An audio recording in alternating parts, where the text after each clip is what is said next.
At 03:47 a.m. on 27th of October 1942, in the olive dust air of El Alamein's forward desert ridge, the massive muzzle of a battered but still firing 87.6mm field gun slammed into recoil. Sergeant Jack Mack, McLeod, artillery mechanic of 37th Field Regiment, Royal Artillery, waited the echo in his guts. The radio crackled. Battery fire mission, grid XR-34A, suppression on enemy battery. Fire when ready.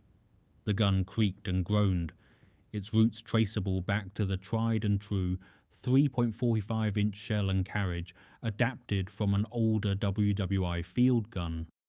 Mack's hands were stained with cordite dust and midnight grease.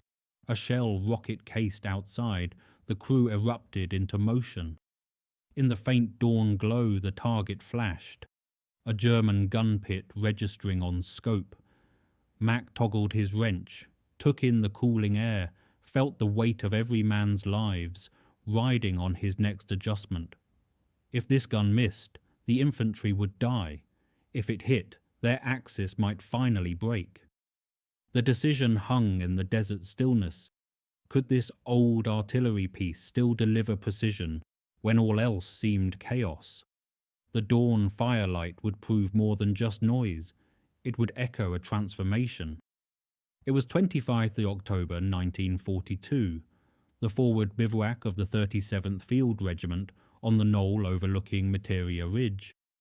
Mack stepped from the Morris quad tractor as dawn's pale light broke over baked sand, broken wire, and the ghost outline of abandoned Italian tanks.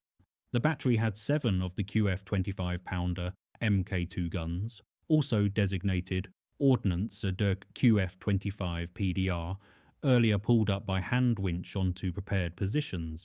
Mack's job: prepare the guns for the next volley, check the recoil mechanism, replace the worn bushes in the cradle mounting, inspect the breech ring, and service the rotating base plate that allowed the gun its celebrated 360-degree traverse capability.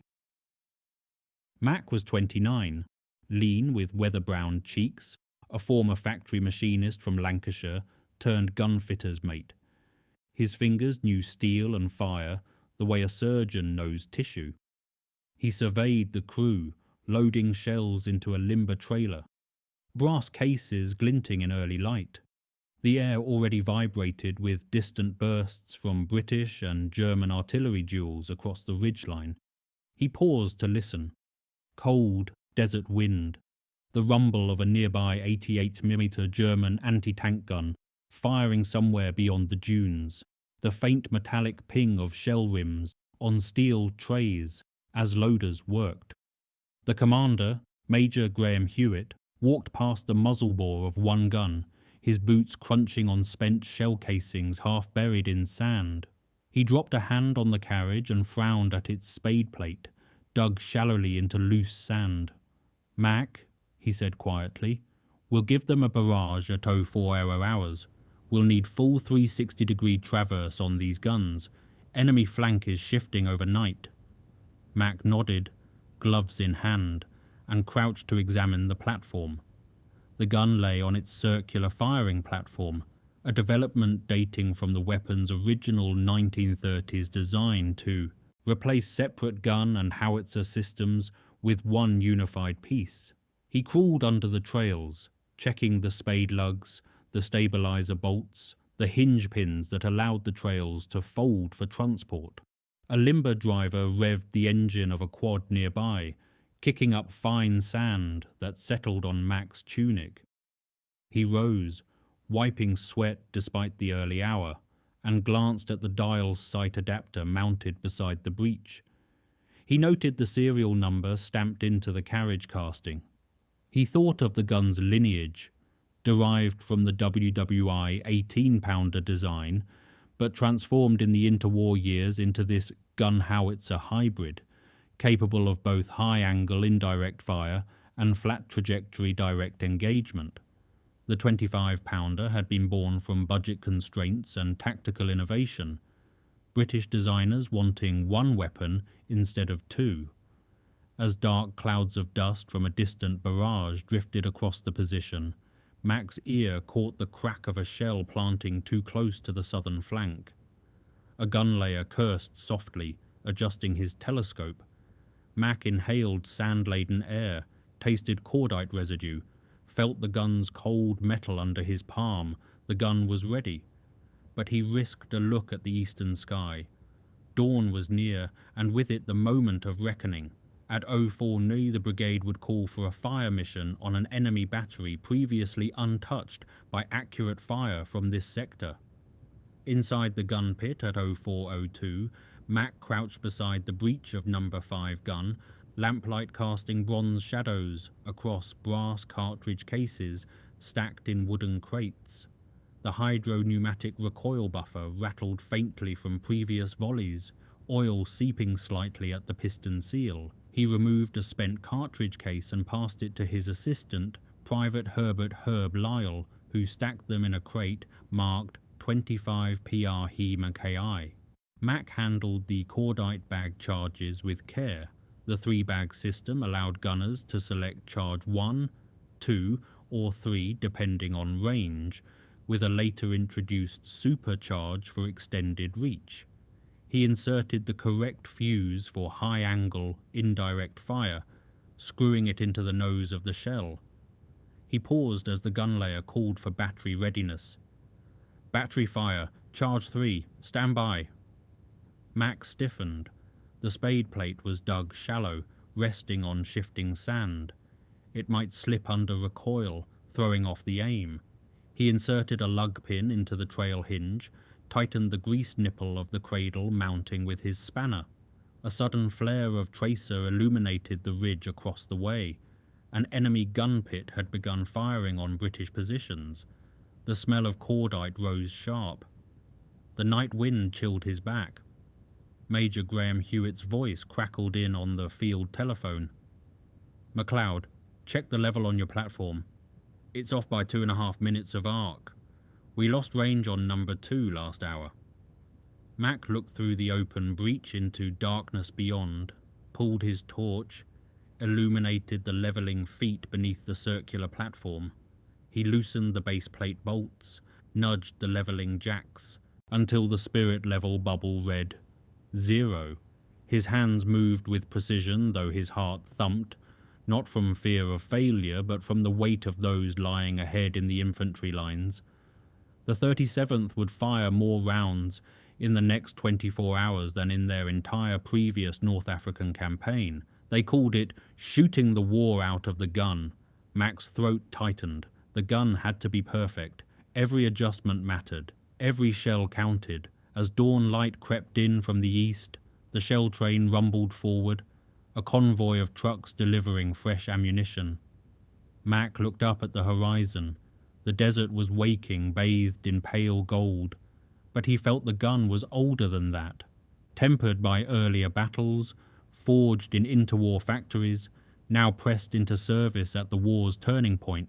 A realization flickered through his fatigue. This mechanic's touch mattered more than ever. The gun adjusted, but as he stood, he noticed the desert floor beneath the spade plate beginning to shift ominously, sand grains trickling away from the metal edge. By 05:30 a.m., the gun positions were fully active, the battery synchronized in a steady rhythm of fire. The 37th Regimental Observer radioed from his forward position. "Spotter Alpha 15 reporting corrected fall of shot plus 0.2 seconds for target grid XR32B, range 11,300 yards. Mack heard the crack as No. 5 gun fired, felt the recoil shudder through his boots, saw through binoculars the crater puffs blooming on the enemy trench line 2 miles distant. The gun's performance was near perfect. Earlier they'd fired a creeping barrage to support an infantry advance at Tel El Issa, shells walking forward in precise increments. The sound of 25 PDR shells thudded in waves across the desert. Sand exploded skyward. The enemy positions flinched under the bombardment. Mack wiped sweat from his forehead. His forearms ached from turning the breech screw, and re-greasing the elevating gear mechanism. In the ammunition wagon, Herb counted rounds, 72 already fired, 28 loaded and ready.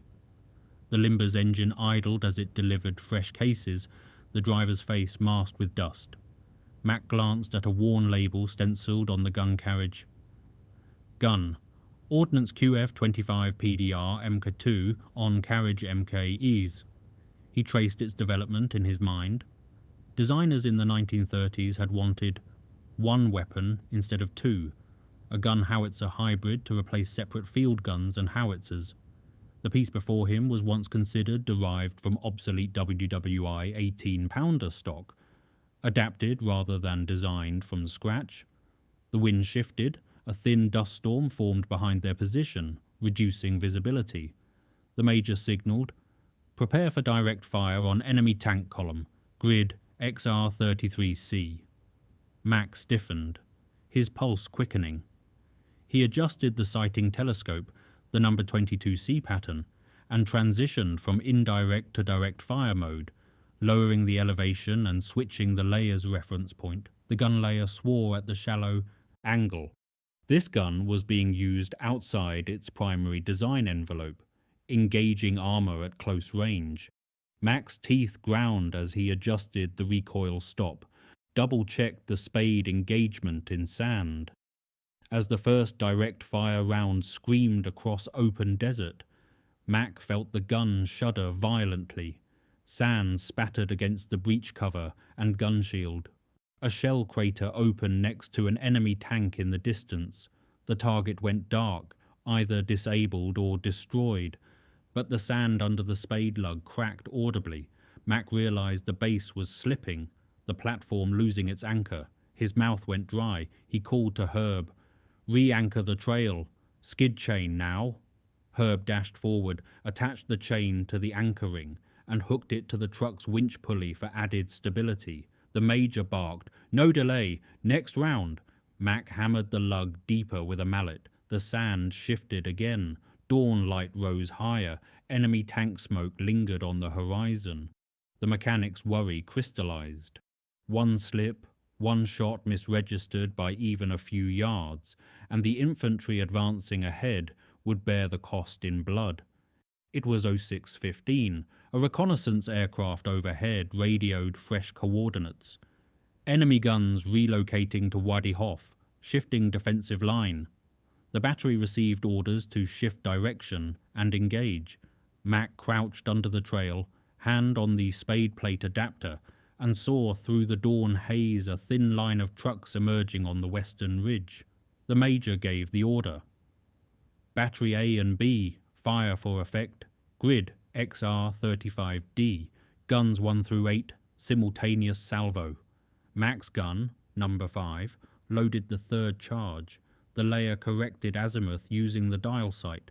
The crew held their breath as the lanyard pulled taut, but the grouping fell wide. The forward spotter called back. Fall of shot, plus 30 yards left, plus 40 yards short of target. Mack's stomach sank. They'd lost level. The spade had slipped again by 5 minutes of arc, enough to throw off precision at range. He rushed out from behind the gun shield, kicked sand away from the base, reset the trail shoe deeper into firmer ground, anchored the skid chain again with greater tension, and told Herb to tighten the grease fittings on the traverse ring to reduce lateral play. Another round crashed outward. This time the miss was narrower, barely 15 yards off target. The Major came over, boots crunching. "What's the drift, McLeod?" Mack answered quietly, not meeting his eyes. "Spade yield, sir. Sand giving way under sustained recoil." The Major nodded curtly. "Fix it. We'll run minute-by-minute correction until you get that rotation stable. We can't afford scatter."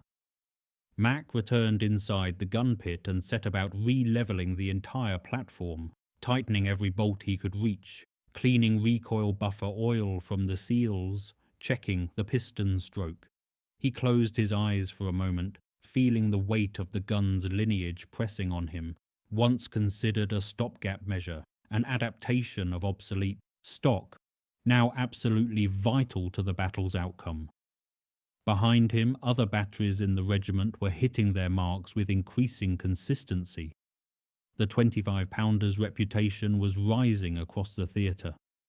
Mack looked up and saw a shell incoming low, enemy counter-battery fire striking back at their position. The air rocked with the detonation. Debris and sand fell beside the limber trailer. One crewman ducked and swore. Mack's heart thudded in his chest. He realized with cold clarity, failure now meant casualties among men he knew, men counting on this gun's precision. As he hauled the base plate jacks down one more notch, grinding them into compacted sand beneath the surface layer, he swore under his breath that the next volley would strike true. The sun climbed higher, heat began to shimmer off the metal. With the base slipping again despite his efforts, Mack worked feverishly, hands moving faster than thought.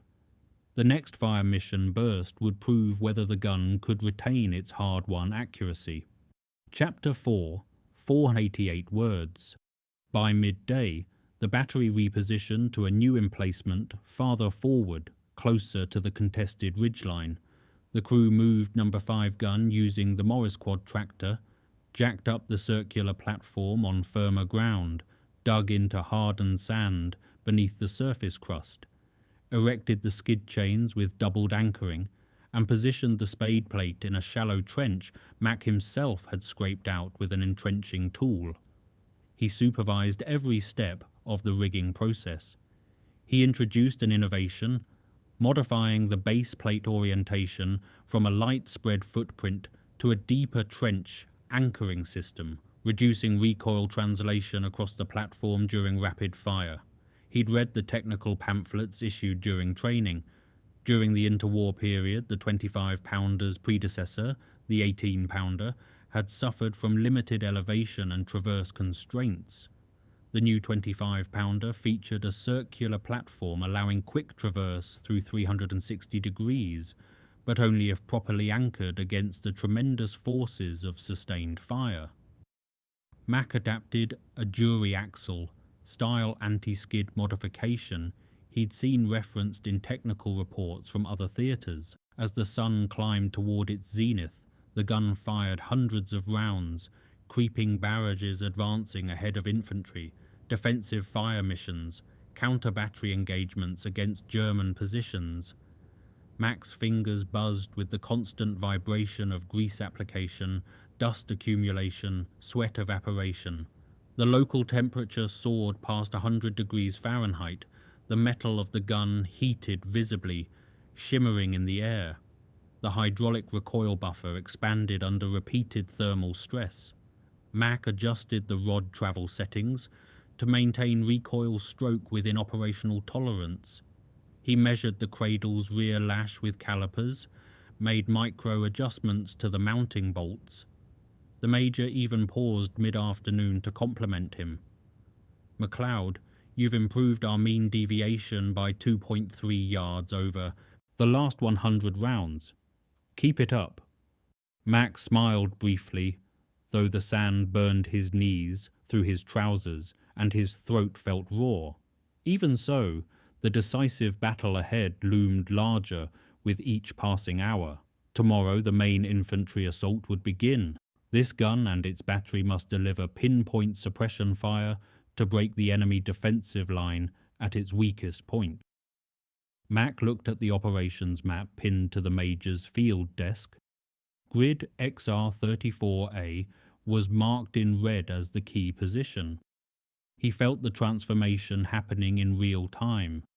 The outdated artillery piece, built from adapted designs and budget compromises, had become central to British firepower doctrine in North Africa. In the late afternoon, the battery commander gathered all gun crews for a briefing. "Gentlemen, tomorrow we move forward at 02:30 a.m. You'll be supporting 131st Brigade's main assault. Fire plan is scheduled down to the minute. We're counting on every gun." Mack's throat tightened at the word counting. He glanced at his gun. The tube was still good for thousands more rounds, but every shell fired tomorrow would test the mechanism, the platform, the anchoring, and the mechanic. Mack completed his modifications as dusk approached. He knew the dawn assault would demand accuracy beyond anything yet attempted in this campaign. The early hours of 26th October arrived cold and dark. At 02:28 a.m., Mack crawled from his dug-in bunk, a shallow scrape in the sand covered with canvas, and moved immediately to recheck number 5 gun's elevation dial and traverse mechanism. The battery had already hauled all guns to the new firing position behind Green Hill under cover of darkness. The sky was utterly black. The only sounds were the creak of winches, the mechanical hum of tracking vehicles, repositioning, and the whispered curses of exhausted men. Mack's gloves smelled of gun oil and sand. His bootlaces were tied extra tight for the coming hours. He heard the operations briefing relayed by Runner. Our objective, Tel El-Asa. 101st Brigade crosses the railway embankment at first light. You'll fire timed artillery support starting 6 Aberus hours. Mack checked the calibrating sight, the Probert pattern dial sight designed for quick range setting without complex calculations. He removed the protective telescope cover, sealed the eyepiece against sand infiltration, ran fresh grease into the elevating screw threads. A supply vehicle rumbled nearby in the darkness, loads of ammunition arriving on schedule, crates stamped 25 PR HEMUC 2 stacked on pallets. The logistics sergeant whispered as he passed. Expect 3,400 rounds delivered by dawn. You'll need everyone. Mack's heart sank slightly. That volume meant sustained fire at maximum rate, intense mechanical strain on every component. At 05:45, the Major gave the preparatory command.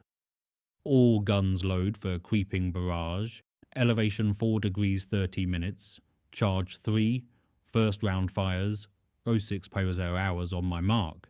Mack hollered to his crew, voice hoarse. The gun fired its first round exactly on time. Then shell after shell howled across the desert toward enemy positions. Mack could feel through his boots the gun's barrel metal warming progressively. The crew replaced spent cartridge cases at rapid pace, brass clattering into collection bins. Dust soared from each muzzle blast, the sky lit intermittently by the tan puffs of detonating high-explosive rounds. Mack glanced at his wristwatch. 1 shot every 10 seconds, sustained. The western horizon glowed faintly with pre-dawn light. Suddenly, enemy mortars struck the supply area 200 yards behind the gun line. The rumble and blast wave hit the limber trailer. Herb yelled and ducked behind a sand berm. Mack dived instinctively behind the breech assembly. For a moment the recoil buffer shuddered violently from a near-miss concussion, the mounting brackets trembling. The spade plate shifted 3 inches rearward in the sand. Mack cursed and leapt free of cover, grabbing the skid chain and pulling it taut with both hands, bracing his boots. The gun layer shouted over the noise. Deviation reported, plus 12 yards short of grid, Mack shouted back. Anchor the base now, redig the spade. But in the chaos and dust fog of sustained fire, the next round fired before he could fully reset the platform. The shot landed off mark. Mack's chest tightened with frustration and urgency. He crawled under the trail assembly, rechecked the leveling jacks by torchlight, poured loose sand carefully under the spade to firm the footing and increase friction. His fingers scraped against rough metal edges.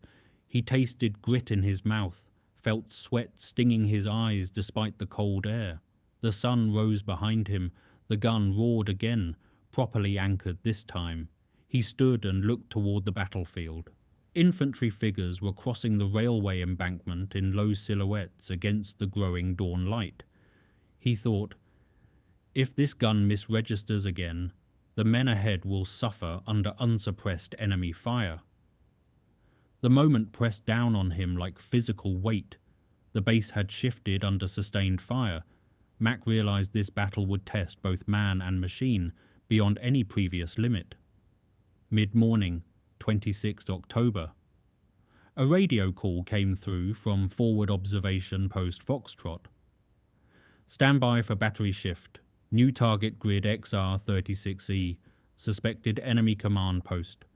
Fire for effect on my mark. Mack's heart raced as he heard the command relayed. The gun crew loaded a specialized shell sequence, first a star shell for illumination, followed immediately by high explosive rounds. The cordite charge selected was the super setting, the higher velocity charge introduced later in the 25-pounder's service life, specifically for extended range and direct-fire roles. Mack consulted the worn ballistic tables clipped to his field notebook. With supercharge and the newer projectile designs, they could expect muzzle velocity of approximately 1,988 feet per second and maximum range approaching 12,253 meters under optimal conditions. The gun fired, and the star shell bloomed in the morning sky like a miniature sun, drifting slowly on its parachute and casting harsh shadows across the desert. The crew switched ammunition types rapidly, muscle memory guiding their hands. Then the high explosive rounds landed in sequence, one after another, precise and devastating. The forward observer's voice crackled back. Splash, plus 0.7 yards left, plus 0.4 yards right of aim point. Concentration excellent. Fire remaining salvo. Mack exhaled slowly, almost disbelieving. He'd never witnessed correction that tight during desert fire operations before, where heat shimmer, wind variation, and sand instability typically degraded accuracy. The gun had become extraordinarily, almost impossibly, accurate. He looked at his crew gathered around the breach. Fatigue etched on their faces, dust caking their skin, but unmistakable pride in their movements and bearing. He thought of the old 18-pounders from the Great War, unsophisticated weapons designed primarily for shrapnel bombardment, lacking the precision fire control systems and ammunition variety of modern guns. This 25-pounder was fundamentally different. Its integrated fire control systems, variable ammunition loads, selectable charge bags, circular traverse platform, and careful maintenance protocols. They all converged here in this moment to produce results that would have seemed impossible a generation earlier. He checked the barrel temperature with his hand near the muzzle brake, just within acceptable limits, but rising. He ordered a 10-round pause for emergency maintenance. Wipe down the breech face, inspect the obturator ring for gas leakage, replenish oil in the recoil buffer reservoir. The Major passed by during the lull, a rare smile on his dust-covered face. McLeod, I saw the fire control report. Your guns group was 0.5 yards. Mean deviation over 20 rounds. Outstanding work. Keep that precision up. Mack nodded acknowledgement, but inside his mind turned to the next challenge. The coming target would be moving enemy armor at dawn tomorrow. Precision shooting would transition from impressive to absolutely necessary for survival. As he cleaned the breech threads with a wire brush, the distant rumble of tracked vehicles approached from the west. Mack looked up sharply, enemy tanks glinting under harsh sunlight, moving along the ridge. He unholstered his stopwatch from his tunic pocket and noted the exact time, 11:54 a.m. He whispered to Herb, who was stacking empty shell casings, "We might get called for direct fire early tomorrow. Check the armor-piercing shot inventory." The gun had hit near-perfect accuracy in indirect fire. The next phase would demand even more from gun, crew, and mechanic alike. Late afternoon on 26th of October, the battery finally paused. Mack sat on the sand beside the gun carriage, his tool case open, methodically wiping accumulated grease and sand from the breech, ring threads with a cloth rag. The wind still carried the acrid scent of spent cordite mixed with desert dust. The sun slanted low toward the western horizon, casting long shadows. In the temporary quiet, he felt the full weight of what lay ahead. The main infantry assault beginning before dawn tomorrow, the requirement for thousands of rounds fired with minimal error, the ever-present spectre of enemy counter-battery fire seeking their position. He looked at a typed bulletin pinned to the makeshift mess board. 37th Field Regiment expects 5-hour continuous shoot commencing 002:30 hours 27 October.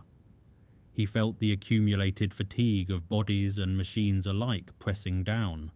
Number 5 Guns Barrel had logged nearly 800 rounds since the start of the El Alamein offensive.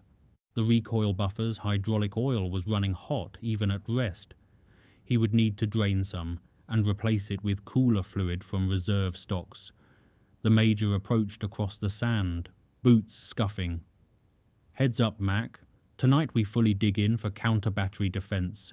After our infantry goes over the top, Jerry will concentrate fire on artillery positions. Your gun's base platform still needs better anchoring." Mack nodded slowly, looking at the spade plate. Sand had baked almost like concrete around its edges from heat and pressure. He chipped carefully at a corner with his folding knife to loosen the hardened crust for repositioning. He thought suddenly of his father back home in Lancashire, a mill worker who'd once told him during an apprenticeship, "A gun's only as good as those who maintain it, lad." Mack smiled inwardly at the memory, and felt the truth of it here in the Egyptian desert. He closed his eyes for a brief moment, shutting out the visual chaos, and simply listened. The distant pop-pop of mortar fire from another sector, the rustle of sandflies near the water cans, the mechanical hum of quad tractors returning with fresh ammunition loads from the rear depot. In the stillness he sensed tension building across the entire front, like a coiled spring wound to its limit. He reached down and placed his right hand flat on the gun carriage. The cold metal, the protruding rivets, the brass manufacturer's plate, the sight calibrator dial. His fingers lingered on the serial identification tag stamped into the breech ring. RF 1940 QF25 MKII Carriage 1 SRN 3456. This particular gun had been built in a Royal Ordnance factory in 1940, shipped to North Africa in early 1941, and pressed into continuous service ever since. Now it would be tested at the campaign's decisive moment. The desert heat faded gradually into dusk, temperature dropping rapidly as it always did. Mack unlatched the gun shield's lower panel, checked the spanner sockets in his tool roll, ensured the grease guns were filled and functional. He cleaned his teeth as best he could with a dampened rag, spat into the sand. He looked toward the eastern horizon where the Egyptian desert met twilight's purple glow. Tomorrow they would fire until the earth itself seemed to shake. He whispered to the gun, as if it could hear, "Let's be ready."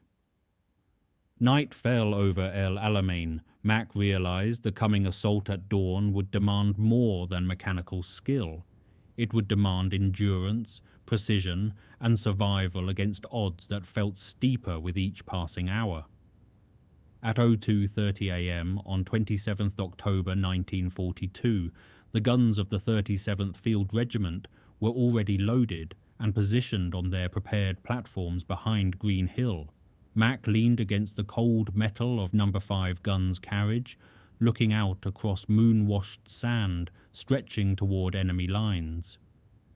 The assault by the British 131st Infantry Brigade would commence in 90 minutes. This battery's assignment was clear: neutralize enemy artillery positions and machine gun nests on Tel El Asa Ridge by 04:00 hours. The night was almost silent except for mechanical creaks, the occasional engine tick from idling vehicles, and the distant hum of armoured formations moving into jump-off positions under cover of darkness. The Major's voice cut through the stillness. "Battery prepare for fire plan execution." Mack gave a curt nod to his crew. He removed his toolbox from the gun pit and placed it beside the limber for quick access. He checked one final time, grease levels in all pivot points, cleanliness of the breech ring face, tension on the anchoring chain, security of the platform levelling. At 02:45 hours, the first shell flew, high explosive, charge 3, elevation 4 degrees 12 minutes, azimuth 217 degrees. Mack heard and felt the recoil shock transmit through the ground into his boots. He closed his eyes for a split second, then opened them. The crew had scored a near direct hit on the first round. The forward spotter's voice crackled through static. Fall of shot plus 2 yards left, plus 0.9 yards right of aim point. The assault began. Artillery fire joined overhead as other batteries across the sector opened simultaneously. The infantry began their advance in darkness. Mack rotated the gun's base platform through a full 45-degree arc, engaging the traverse mechanism with smooth precision thanks to the circular platform design. The gun barked again and again, each round screaming into the pre-dawn darkness. Ammunition stacks behind the gun position rattled as supply drivers worked frantically to keep pace with consumption. The sandpuffs visible through binoculars grew larger and more concentrated. Enemy trench systems began to crumble under the precise bombardment. For the first time in the campaign, Mack felt the gun was delivering not merely suppression fire, but genuinely lethal precision that changed battlefield outcomes. He felt the narrative shift in real time. This adapted artillery piece was delivering war-changing results. At 03:16 hours, the Major issued new orders. Shift battery fire to new grid XR-38F for flank support of advancing units. Mack and his crew leapt into coordinated action.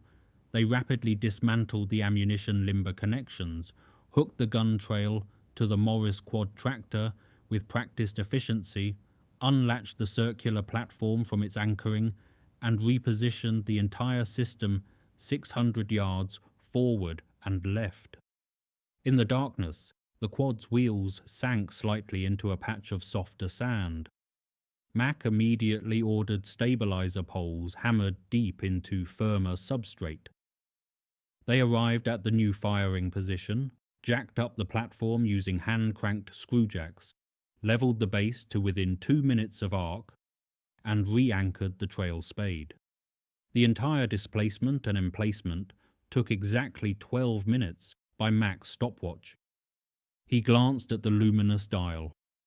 03:28 hours.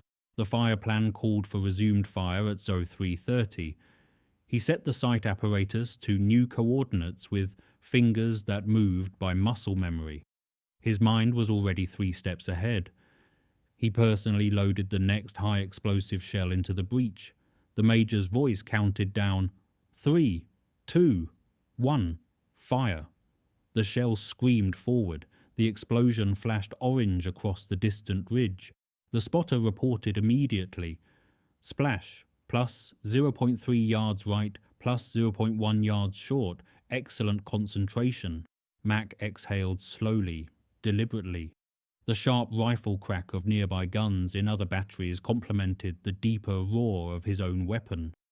He felt it crystallize. The turning point. This gun, this crew, this mechanic's obsessive precision work had delivered measurable battlefield advantage. But final victory at El Alamein was not yet assured by any measure. The enemy still fought tenaciously, still counter-attacked against British gains. Mack looked around at the exhausted, dust-covered faces of his gun crew, saw the rising dawn breaking behind their position, dust swirling in the gun's muzzle blast, the smell of cordite and human sweat thick in the desert air. He gripped the carriage's metal edge with both hands, feeling its cold solidity. He knew with absolute certainty the hardest work still lay ahead. In the heart of the battle, the gun was hitting targets with near impossible accuracy. The transformation from obsolete adaptation to battlefield legend was real, but the fight was far from over. At 05:03 a.m., Forward reconnaissance reported the 131st Brigade had successfully punched through the forward enemy defensive line. The Major turned sharply to Mack. "Prepare for direct fire engagement on moving armour. Grid XR-39G. Enemy counter-attack forming inbound from the west." Mack's heart thundered in his chest. The gun, configured and zeroed for indirect high-angle fire, now had to pivot tactically to deliver flat trajectory direct fire against armoured targets. He switched the telescope mount from indirect to direct fire mode, set the charge selection to Super Plus, with an additional incremental bag to maximize muzzle velocity for armor penetration. He adjusted the sight picture for approximately 1-200 yards range, dropping elevation to nearly 0 degrees. Enemy tanks appeared on the western ridge in dark silhouette against the lightening sky. German Panzer IIIs and IVs, turrets traversing as they sought targets. Mack's voice hardened with urgency. "Leia, traverse 10 degrees left, range 1200. Fire." The 25-pounder thundered, the muzzle blast kicking up a wall of sand and dust. The first shell landed slightly wide of the lead tank. Mack corrected. "+2 degrees? Fire." The second round struck closer, then perfect. A direct hit on a tracked vehicle that burst into flame, black smoke boiling upward. The desert floor echoed with detonations and the grinding screech of tank tracks. Mack felt the gun carriage shake violently with each shot. He saw through the dust a German 88mm anti-tank gun swivel to target his battery position. Enemy counter-battery fire screamed inbound moments later. Shells ploughed into sand 30 yards away, then 20, then closer. One impact rocked the ammunition trailer violently, nearly overturning it. Mack dived instinctively behind the breech assembly, just as his own gun fired another round, the blast wave washing over him. Metal fragments shrieked through the air. He scrambled back to his feet, heart pounding, and felt the base platform shift slightly under sustained recoil forces. Sand was giving way again, despite all his preparation. He shouted over the cacophony, "Chain hook attachment, now!" Herb sprinted forward under fire and attached the heavy skid chain to a nearby supply truck's axle. As Mack re-secured the leveling jacks with rapid hammer blows, working faster than conscious thought, they fired round after round, maintaining precision even under direct enemy counterfire. The Major shouted over the noise, his voice barely audible. "McLeod, you're delivering what no other battery in this sector can manage. Pinpoint direct fire in open terrain under enemy observation." Mack didn't answer. He was too focused on calibrating the next shot, loading the next shell, monitoring the pressure gauge on the recoil buffer. The gauge needle quivered at 3,100 pounds per square inch, within design tolerance, but brutally high. He looked around at the chaos, dust swirling in thick clouds, tracer rounds flying in both directions, tank tracks grinding across hardpan, the shriek of incoming artillery. His fingers were cut and blistered from handling hot metal and rough tools. Sweat stung his eyes, despite the morning cold. Sand coated his throat. The battery held that exposed forward position for nearly 40 minutes of sustained direct engagement. At one point, an enemy shell struck the wooden trail, support block directly, shattering it into splinters. Mack replaced it within seconds, using a jury-rigged metal substitute fashioned by one of his crew from a spare track link. The Major would later report the repair in his after-action review as a seamless field modification executed under direct fire. Number 5 gun never missed a single fire mission during the entire engagement. When the German tank counterattack finally collapsed at 05:45 hours, Mack exhaled shakily and leaned against the warm gun barrel. The desert sun had risen fully, casting harsh light across a battlefield littered with burning vehicles and spent shell casings. The gun's precision fire had been instrumental in breaking the armoured thrust. The Major personally logged the performance data later that morning. 37th Field, Regiment 25 Pounder, mean deviation under 1 yard over 400 rounds, fired in direct fire mode under enemy counter-battery fire. Mack heard the statistic read aloud, but simply returned to cleaning the breech threads and wiping down the recoil mechanism.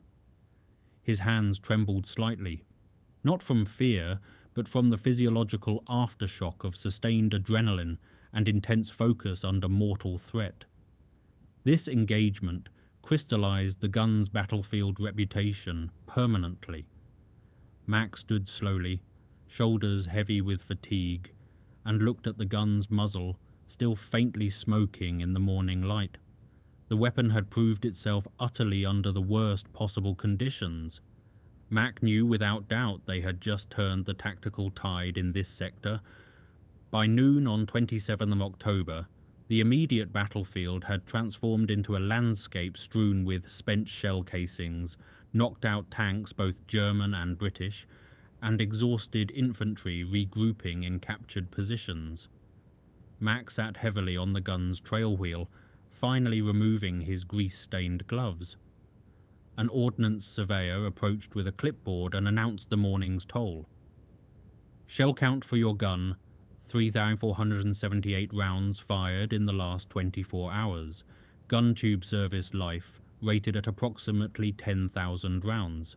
This sustained mission has consumed roughly 1/3 of rated barrel life. Mack absorbed the statistic with mixed feelings. He peered closely at the gun's muzzle. Rifling grooves were still clearly visible, but throat erosion around the chamber was beginning to show. He calculated silently. At the sustained fire rates they'd maintained, they would exceed safe barrel life within a few more days of similar intensity. Rigorous maintenance and potential barrel replacement would be essential. He rose stiffly when the Major approached, carrying a field telegram still creased from transmission. Message from higher command. Condolences regarding casualties across the brigade. Commendations incoming for 37th Field Regiment's performance. Your gun crew's accuracy data has been forwarded to War Office for analysis and doctrine review. Mack nodded slowly, his expression neutral, but his eyes reflected the desert dust and the weight of knowledge. The cost had been paid, in sleepless nights spanning days, in wounded crew members, in the physical toll on machinery and men, yet the gun had delivered battlefield results that would be studied and referenced for years. He wandered among the dispersed recovery crews and supply trucks, scattered across the position. Some men rested in whatever shade they could find. Others methodically cleaned ammunition boxes and organized remaining stocks. Mack spotted Private Lyle stretched out near the ammunition trailer. A field dressing wrapped around his left forearm. Mack walked over, crouching. "Herb, you holding up?" Herb winced but managed a tired grin. "Bit of shrapnel from that counter-battery barrage. Nothing serious, sir. Gun's still ready, yeah?" Mack clapped him gently on the shoulder, both men glancing toward the tall profile of No. 5 gun silhouetted against the afternoon sky. The Major returned mid-afternoon. "McLeod, I need you at headquarters at 1400 hours for technical debrief. Bring your maintenance log, accuracy charts, base plate modification notes, everything. If this performance data gets elevated to strategic planning levels, this gun's operational status changes permanently." Mack acknowledged and walked slowly back to his position. He thought about the weapon's historical lineage, how budget-conscious decisions in the 1930s had led designers to adapt the WWI-era 18-pounder carriage rather than fund entirely new development, how critics had initially dismissed the 25-pounder as a compromise weapon. He realized now that ingenuity, relentless maintenance, discipline, and tactical adaptation had made the critical difference between mediocrity and excellence. In the late afternoon, Mack stood in the narrow shade cast by the gun carriage, sand swirling intermittently around his boots. He ran a clean rag methodically over the breech face one more time. He heard the radio operator announcing, "All batteries prepare for night displacement forward to consolidated positions." The Major's voice followed, "Tomorrow we push to Materia Ridge and beyond." Mack looked toward the ridge line in the distance. Another advance, another firing position to establish, another cycle of preparation and execution. He felt the truth settle like sediment in water. Not only had this gun proved itself accurate and reliable beyond design expectations, but the mechanic who maintained it had become indispensable to its operational success. The battle's immediate result was clear. Mack understood instinctively this was no longer just another field gun. It had become a legend in the making. It was 28th of October 1942, 2 full days after the main assault breakthrough. The battery had displaced forward again during the night.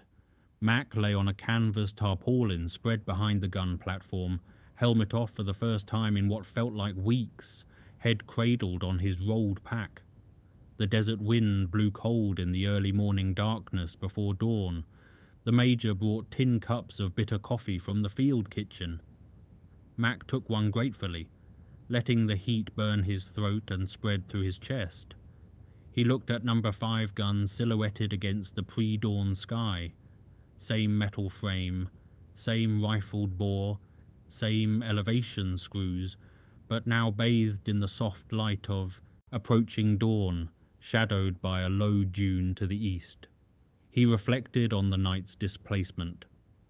The crew had stripped the circular base plate completely, replaced all skid chains with fresh stock, greased every pivot point on the trail hinge, and packed sandbags under the trail, spade for maximum stability in the new position. The gun had fired again that morning, but at a much slower, deliberate rate. The mission now was suppression of retreating enemy forces, rather than precision engagement of fixed positions. Mack listened to the relative quiet of the battlefield. Only distant artillery rumble remained, no longer the constant hammer-blow roar of sustained bombardment. He thought about the statistic the Major had shared yesterday. Over 12,000 25-pounder guns would eventually be manufactured by war's end across British Commonwealth factories, making it one of the most produced artillery pieces of the conflict. And yet this particular gun, maintained obsessively by his hands over months of desert campaigning, had exceeded all performance expectations and operational benchmarks. He felt deep fatigue settling into his bones, yes, but also a quiet, undeniable pride. He unloaded the breech mechanism, inserted a drill round for crew practice, and set the gun at safe status. His crew cleaned their personal tools methodically, the smell of burnt cordite still faintly present in the gun pits. The Major joined him and said quietly, almost reflectively, "McLeod, another message came through division headquarters this morning. Performance data from your battery will be incorporated into post-war artillery doctrine development and training curricula." Mack looked away toward the eastern horizon, then nodded once. The Major continued, "You did exceptional work here." Mack's response was characteristically understated. "Just kept the spade dug deep and the oil fresh, sir." In that quiet morning moment, Mack realized fully that the gun had transcended its original identity as merely equipment or ordnance. It had become a tangible symbol of transformation. From the old paradigm of World War I artillery characterized by mass bombardment and area saturation, to a new doctrine emphasizing precision, tactical mobility, and adaptive fire control.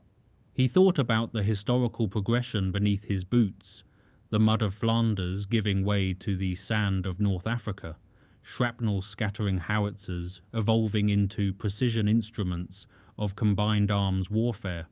Mack sat in the desert dawn as the gun stood silent beside him, but he understood the legacy had already been forged in fire and sand. Months later, in London during the winter of 1943, War Office publications rolled steadily off printing presses. Lessons in Field Artillery Employment, 25-pounder accuracy data, North Africa Campaign. Among the statistical charts, trajectory tables, and tactical diagrams was a specific annotation that would be read by artillery officers for decades. The QF 25-pounder proved to be among the most accurate and versatile field guns deployed in the North African and later Northwest Europe campaigns. The assessment was based on thousands of pages of after-action reports, fire mission logs, and precision measurements collected from units like the 37th Field Regiment. Mack, now on rotation leave back home in Lancashire, stood before the red brick workshop he'd worked in before enlistment. Snow dusted the cobblestone street. He glanced at a faded photograph he'd pinned to the workshop wall months earlier. The gun crew of No. 5 gun, himself and Herb and the others, the desert stretching endlessly behind them, the 25-pounder's distinctive profile centered in the frame. He took a slow breath, vapor condensing in the cold air. He recalled reading one archived intelligence report that had circulated among returning veterans. The concentrated and accurate effects of British 25-pounder fire made many German soldiers believe the British had secretly deployed an automatic rapid-fire artillery system. Mack smiled faintly at the irony. There had been no secret weapon, no technological magic, only sand dunes and recoil buffers and chain hooks and carefully dug spade plates. Only the endless repetition of maintenance procedures and the crew's determination to meet impossible standards under impossible conditions. He thought of Herb and the other crew members scattered now across various postings and hospitals, the men who'd waited through those long desert hours, oscillating between fear and expectation, who'd worked without complaint through sustained fire missions that should have broken both machinery and morale. He thought of the precise moment when a shell left the muzzle and travelled its parabolic arc across the ridge to bloom in dust and fire exactly on target. The accumulated expertise, the technical modifications, the refusal to accept good enough when lives depended on perfection. The 25-pounder would serve for decades after the war's end, in Korea during the 1950s, in Indo-Pakistani conflicts, in dozens of other engagements across continents, and decades where Commonwealth forces deployed. But Mack's moment remained historically unique. The weeks in late October 1942, when an artillery piece once dismissed as an obsolete compromise adaptation became the most accurate and reliable field gun in British Commonwealth service. He picked up his machinist's wrench from the workshop bench, turned it once in his hand, the familiar weight and balance, and walked deeper into the workshop. He understood with certainty that the gun would outlive him, would fire tens of thousands more rounds in future wars, would eventually be retired to museums and memorials, but his hands, and the hands of men like him, had made the critical difference when it mattered most. The story ends where it began, in the desert stillness before dawn, with breath held and trigger pulled, and the echo of profound change rippling forward through time.